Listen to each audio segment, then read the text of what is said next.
Sounds a little crazy. You're seeing me 2 times in one day. Like, what's happening?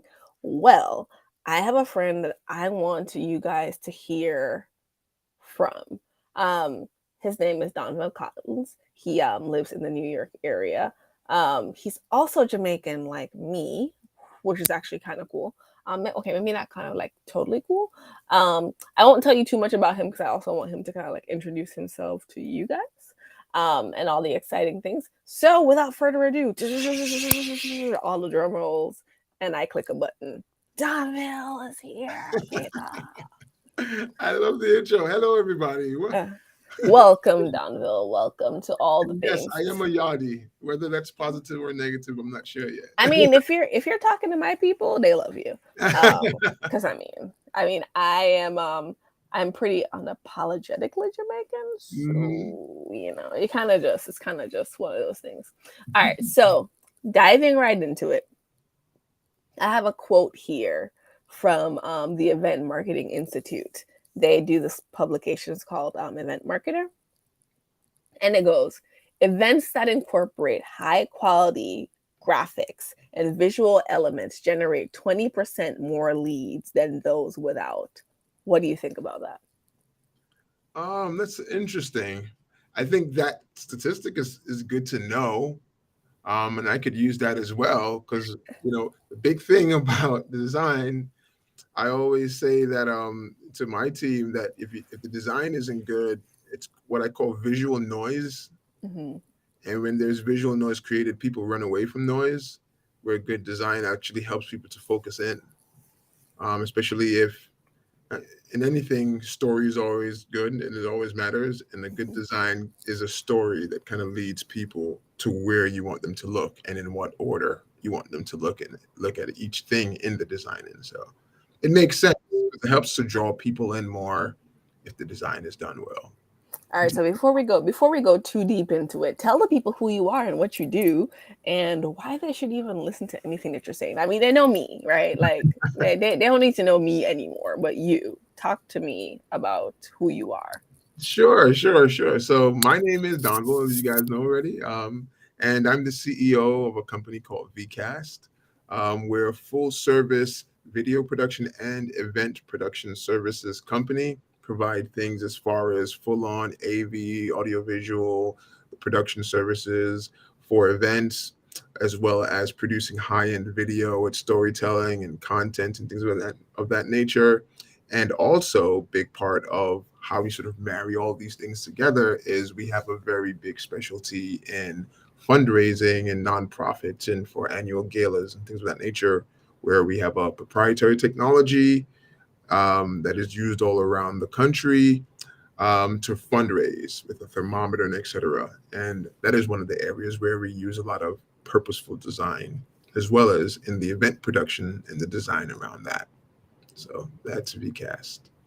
I love it. Okay, so circling back, right? Mhm. Um, understanding understanding the storytelling of it, right? So I went to IMAX this month. I'm also my calendars are just like Messed up. yeah, my calendars, my time zones, I'm off. But I'm pretty sure I went to IMAX earlier this month, and there was a lady. Her name is Pagal. I'm almost sure. Hopefully, I'm not like completely butchering it. And she was talking about how we interpret information and how people respond to things. And she was talking about how people um actually respond 95% of the time based on like emotions versus like a rational thought, which is like the other 5%. And how we choose to like, and what I took from it is like how we choose to like create visuals in an environment, create visuals in marketing material, create visuals to get someone to a place is really all about how we choose to use those visuals to impact their emotions, not like their logical feeling of like, this would be good for wayfinding, Yeah. you know? So I think that is kind of like the place I kind of come from with it. What are your thoughts? Yeah, I mean, I literally had this statement and this conversation with a client today. or the prospect rather that we're talking to for the first time. And that was one of the things I talked about is, and I always talk about is really the best thing you could do for people by nature. And I think human beings by nature, we are emotional creatures, and we are more likely to lean in first to our emotional decisions. We kind of down talk it or sort of downplay it and say, don't make emotional decisions. We're taught that from when we're kids, and to relax and really think through your decision first. But by nature, that's not what we're going to do.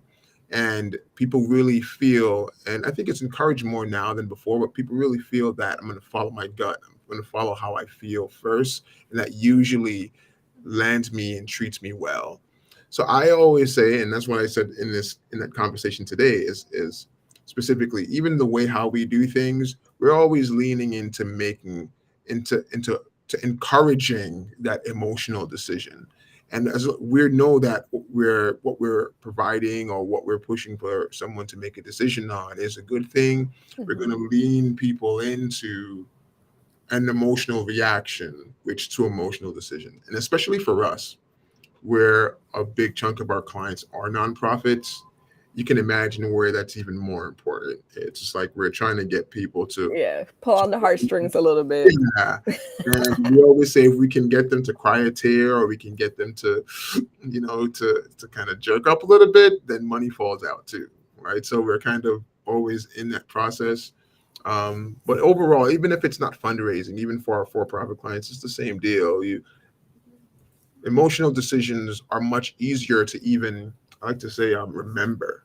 People are likely to remember stories and how it made them feel than remembering the technical or data details. So, yeah. I mean, but what do you? I know a lot of what you're saying and where you're coming from is really from like a virtual component, but like, what about when you're like physically in the room?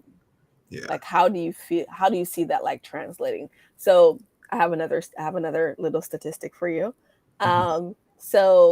Content Marketing Institute says 65% of marketers say that visual assets are like a key component of their marketing strategy. But event planners have to work with their event marketers to create like this visual environment that translates not just in person but online. But like, how do you see that being translated in a room, in the space? Well, I think we've all been to events where you're either walking and you're like, you say damn for one of two reasons. One, you are immediately drawn into how they want you to feel, and they did nothing. Yeah, like, why are we here? Yeah. Sure. You immediately start to doubt the quality of the event and the content altogether, simply because it wasn't even presented to you well to begin with, and you walked through the door. So I think, good design, especially in the in-person experience, I think is important. And you know this better than anyone, the color selection and how certain colors draw certain moods, how bright it is or how dark is it, what are the colors and the presentations that you're trying to bring, and how do you want people to feel when they're coming through the door or they're coming through the place or walking through a venue. Then at the same time, of course, part of the whole good design thing is how easy it for people to navigate where they're going, how clear is it, how easy it is to follow instructions versus trying to understand the confusion, because we've also been there, right? I was in Florida last week, and my wife and I went to this event, and there was some different places we had to go. There was some signs to go one place, while there was another close sign that was saying to go some other place. And I could see what they were trying to say, but you're like, yeah, but no, this is not it. I had a similar well, not similar, but I talked about it with Kiki. I can't remember her last name right now, which is so bad. But we were talking about if your mind is like focused on like having to even figure out how to where and what to go and how, like, you can't even focus on what you actually came there to do. So like, I totally get that. And I feel like that in itself is like a really great point for us to like leave off. And I don't want to get on a soapbox too much about designs and how they impact events, but it's a real thing. I could go Um, days because I have these conversations on a frequently. daily basis. You're like, I talk about this all day, every day. I just need someone to be here and agree with me. I just everybody get it together. Um, on the bright side, I have the perfect place for them to come and learn to do the thing. So I have a masterclass tomorrow. I told you about this. It's May 31st at 12 p.m. It's actually going to be the first masterclass that we've actually done as a company where we're actually teaching corporate event planners and marketers how design can actually help them, and then how to actually help train their in-house team to do a better job. So kind of think about it as like the place where people who create events can learn how to make their events even better by Mhm. working with their in-house team or outsourcing. Um, Sure. I mean, it can be That's super hard for them because right now everybody's budgets are short, and then there's always the rush of events, point blank, period, right? right. But then there's now the expectation to do more with less, and so we want to kind of like teach them how we're doing it with our other clients, and kind of like try to create some positive impact with the just the events industry as a whole. Yeah. Create a little bit of goodwill, just a little bit.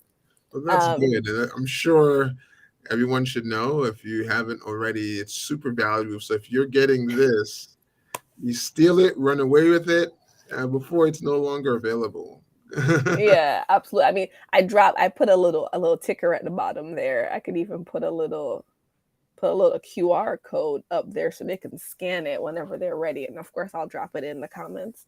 Um, but yeah, thanks so much, Donvil, for coming to chat with me and share why design is actually important. Awesome, awesome. Well, I'm glad to be here. Thanks for having me always. And hi, everyone. Bye, everyone. It's a pleasure.